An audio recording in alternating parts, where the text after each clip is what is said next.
అసలు బీజేపీకి ఈనాడు కాంగ్రెస్ పార్టీని విమర్శించే నైతిక హక్కు లేదు. ఎందుకు లేదంటే ప్రధానంగా 2 కారణాలు. ఆనాడు భారతదేశంలో 3 రాష్ట్రాలు కొత్త రాష్ట్రాలు ఏర్పాటు చేసిన సందర్భంలో తెలంగాణ రాష్ట్రం ఇంత పెద్ద ఎత్తున ఉద్యమం జరుగుతూ ఉన్నా, ఇన్ని వందల మంది ప్రాణత్యాగాలు చేసినా కూడా కేవలం రాజకీయ కారణంతో ఆనాడు తెలంగాణ రాష్ట్ర బిల్లును పార్లమెంట్లో ప్రవేశపెట్టలే. రాజకీయ కోణంలో రాజకీయ కారణాలతోటి ఆనాడు ఉన్నటువంటి ఆంధ్ర పాలక నంబర్ కోసం.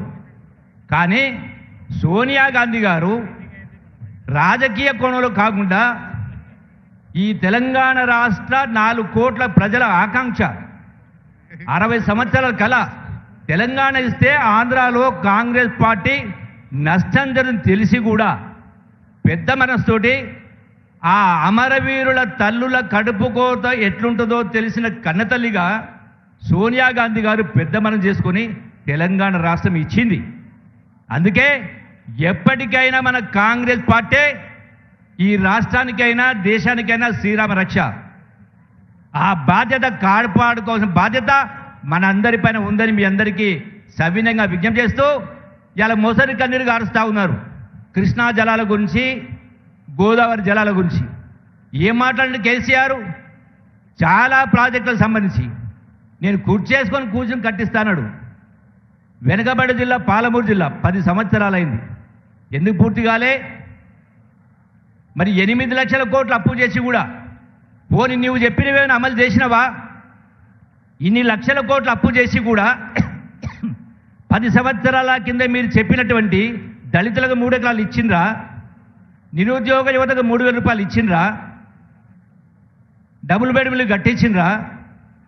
అరే మీరు 10 సంవత్సరాలు ఏమీ చేయకపోయినా ఇంత ఆర్థిక విధ్వంసం జరిగినా కూడా ఈనాడు ఒక్కొక్కటిగా ఈ ప్రభుత్వం అమలు చేసుకుంటూ వస్తూ ఉంది. అందుకే ఈనాడు కాంగ్రెస్ పార్టీని, ప్రభుత్వాన్ని కాపాడుకోవాలి. వచ్చే మరో 10 సంవత్సరాల పాటు కాంగ్రెస్ పార్టీ పరిపాలన ఉండాలంటే ఈ అన్ని విషయాలను కూడా మన గ్రామం ఇంటింటికి తీసుకువెళ్ళాలి. అందుకే రాహుల్ గాంధీ గారు కన్యాకుమారి నుంచి కాశ్మీర్ దాకా పాదయాత్ర చేసి ఇప్పుడు కూడా ఈ రోజున ఒక నినాదం ఇవ్వడం జరిగింది. జై బాబు, జై భీమ్, జై సంవిధాన్. ఇది మనకు ఆయుధం, శ్రీరామ రక్ష. ప్రజల కష్టాలు తీరాలన్నా ఈనాడు సమాజంలో జరుగుతున్న రుగ్మతలు దుర్ఘటనలు జరగకుండా ఉండాలంటే ఈ నినాదాన్ని గ్రామం తీసుకెళ్తూ ప్రతి ఇంటికి కూడా ఈ యొక్క మహాత్మా గాంధీ ఆలోచన విధానాన్ని, డాక్టర్ అంబేద్కర్ గారి జీవన విధానాన్ని ఇంటింటికి తీసుకువెళ్ళినప్పుడే అది సాధ్యమవుతుంది. కాబట్టి ఖచ్చితంగా ప్రతి బూతు కార్యకర్త, ఒక బూత్ అంటే 10 మంది అంటే ఒక్కొక్కరికి 30 ఇళ్ళు వస్తాయి. మరి రోజుకు 1 గంట సమయం కేటాయిస్తే ఇంటింటికి ఈ లెక్కలన్నీ తీసుకుపోయి చెప్పాల్సిన అవసరం ఉంది.